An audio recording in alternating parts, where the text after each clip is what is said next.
Hey, hello, your second travel wolf Gorlick. Couple-minute riff on IT and IT security. Today looking at Confide. So Confide is a mobile app. Confide is a secure messaging application meant to race its tracks.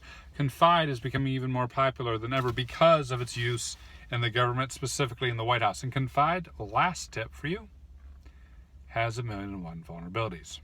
So if you are using Confide, you may want to look at the IO Active report and see what they found and see the type of holes that have been poked and determine if Confide is right for you.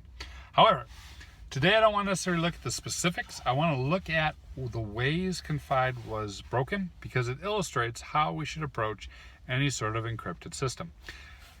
We say oftentimes that encryption is very rarely broken, right? The math is sound. And unless you got a lot of really fast computers or a lot of money and a lot of time, see also the shattered attack that recently happened with SHA-1 and $100,000 of EC2 instances, it's unlikely that the encryption is going to be broken. What instead happens is people walk around and look for other ways in. So yes, Confide will erase the messages on your handheld, fantastic, and prevent you from screenshotting, awesome, and tell you it will do end-to-end military-grade encryption. I don't know about you, but I never, ever sleep easy when someone tells me it's military-grade. But not only will it do all that, when it's exchanging messages, however, it's not actually authenticating the other end, right? It's not using certificate pinning.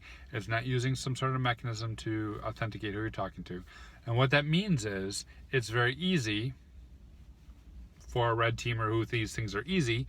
It's very easy for someone to set up a man in the middle. So instead of talking side to side with an SSL, you're in the middle, and this guy talks SSL to the criminal, and this guy talks SSL to the host. And both sides end up thinking that they're communicating because it's SSL, but in reality, not so much. They're communicating to the criminal, and the criminal can sniff the traffic. So that's a big problem. Certificate pinning, right? End-to-end authentication, not only end-to-end encryption, very important. Second thing is, whenever we talk about end-to-end, what do I say? It means you're going to move the attack to the end. So if it really was end-to-end encryption, you start looking at ways to attack the app. They were found several vulnerabilities within the app that allows you to do that and get access to sensitive information within. The other side, the other end, is the APIs, where they found ways to bypass some of the encryption there, or some of the security controls there, and execute injection flaws. Never hear of those, right? When was the last time we heard of a good injection flaw? It's been like a couple hours at least. Execute injection flaws to select full rows from the database and expose the user and expose metadata.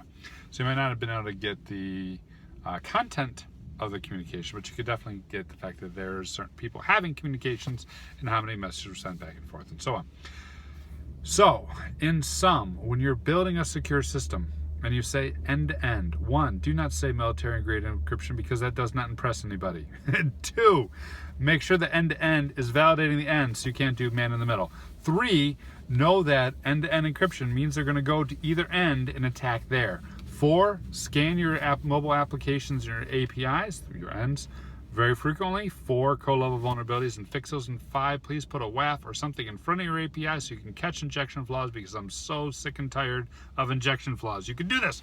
1 WAF right there. Okay, I'm fine. What do you think could be done to improve apps like Confide? Hit me up in comments or on social media. Cheers.